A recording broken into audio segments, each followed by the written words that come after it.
You got that little record thing in the corner, the red dot? Well, hopefully it's recording.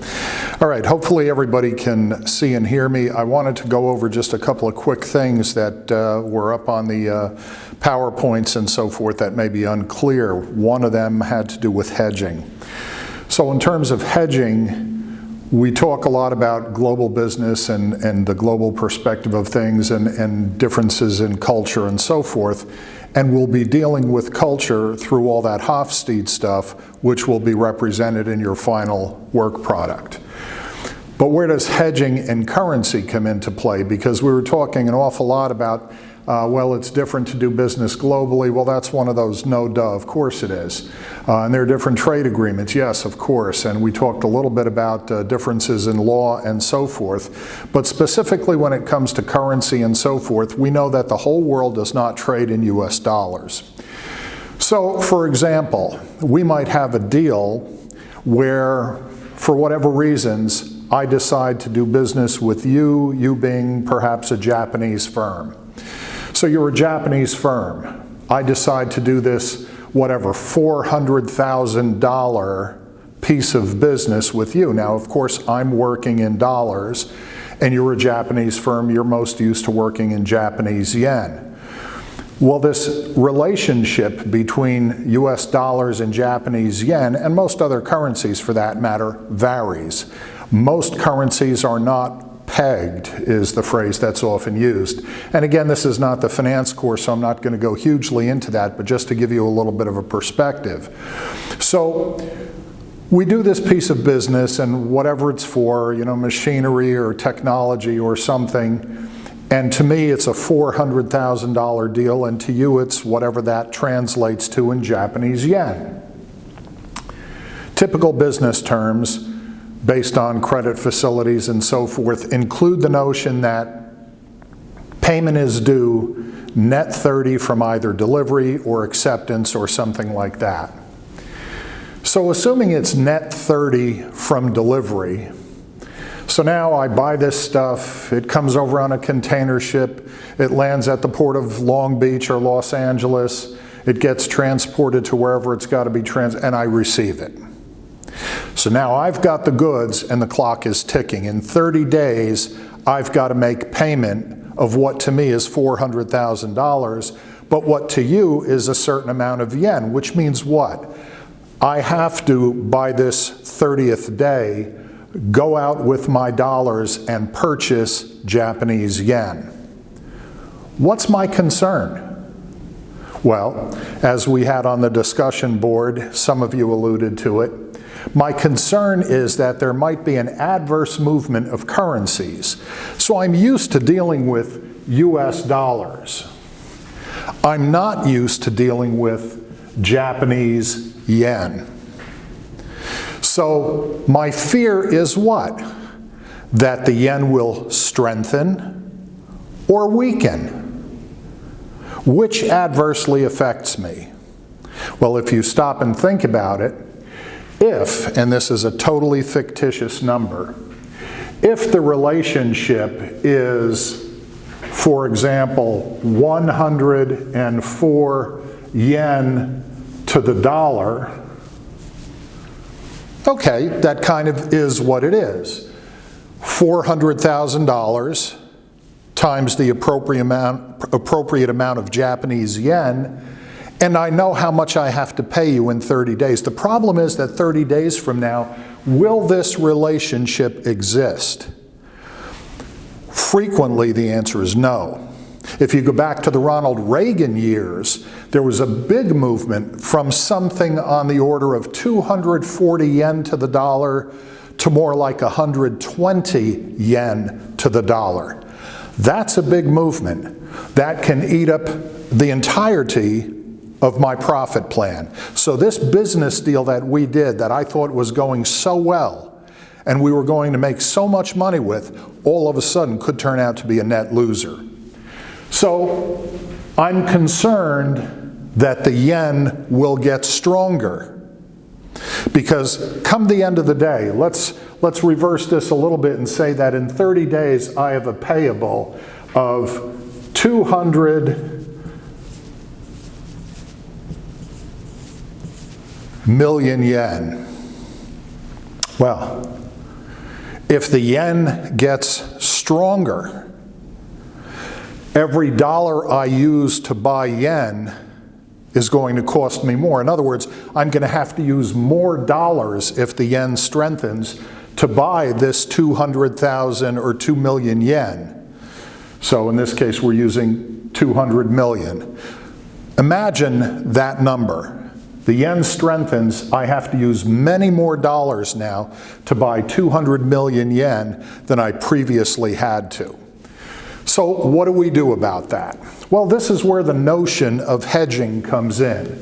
Now, I will tell you that when I did this professionally, we used kind of a cheap way of hedging.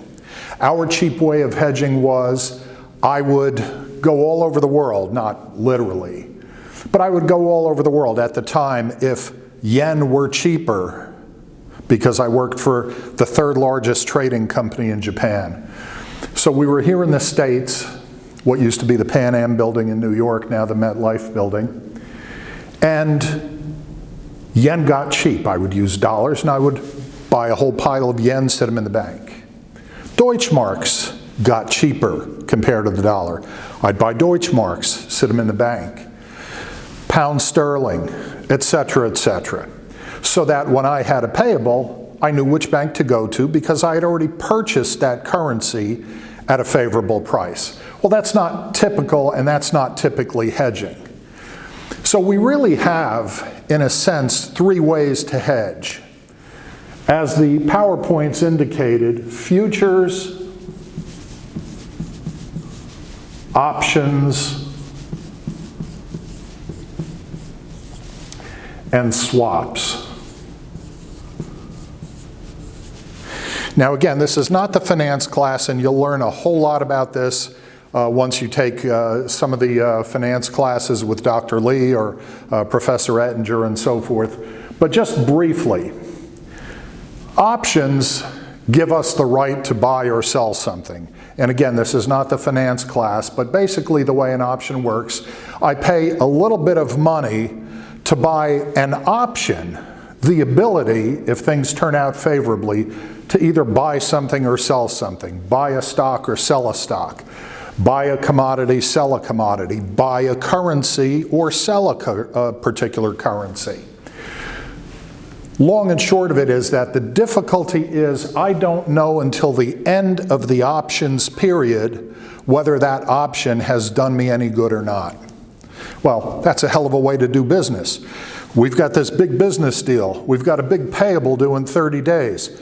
I'm not sure if this is all going to work out, but I'll know in 30 days. Well, that's not really a reasonably sound practice in terms of business. There was something called swaps, and I'm not going to spend a lot of time on that other than to say that's a bit more of a private transaction. Swaps have to do with a lot of things. There are currency swaps, interest rate swaps, and so forth. And again, this not being the finance class, I'm simply going to point out that that's not an option or a reasonable option in the instance that we're describing. So it's something that's not on the table for us. In the finance class, you guys will go into it in greater detail. That leaves us futures. Here's the thing about futures. What in essence we're doing with a future is we're looking at the now price of something into the future. The now price of what something might be 30 days from now, 60 days from now, a year from now perhaps. And that's important to us because while I emphasize this, there is no such thing as a perfect hedge. What we're trying to do is hedge or protect against the catastrophic loss. And again, I've got a payable due in yen in 30 days. My fear, the yen will strengthen, it will cost me more dollars to buy yen to meet my payable. So, in the futures markets, basically we have almost like a timeline. And for our purposes, time sub-zero is time of the instant. It's right now. And then into the future, perhaps we can call it T sub 1, that's 30 days. Farther out, 60 days, et cetera, et cetera. Okay, so we have this perspective in time or of time. Well, here's the thing. When we're talking about hedging, there's something called the spot market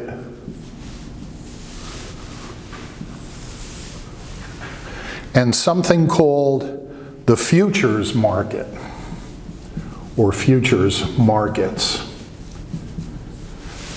Spot. We've seen that on the news in the evening. The spot price of gold, the spot price of corn, the spot price of something, some currency perhaps. The spot price is the now price. So when I talk about the spot on gold, the spot price of yen means the now price, right this second, this moment in time. It's the real world. It's what actually exists. There's the futures markets. That's some time off into the future. But how real is that? What's real about the future? I mean, can you predict the future? I can't. Think about the future. Could anybody the night before have predicted 9/11? Well, clearly no, which tells us nobody's got a crystal ball that good. So what does that mean? Well, it means almost that the futures markets are a guess.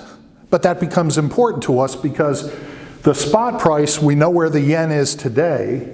So the spot at time equals 0, or S0, is whatever that relationship is.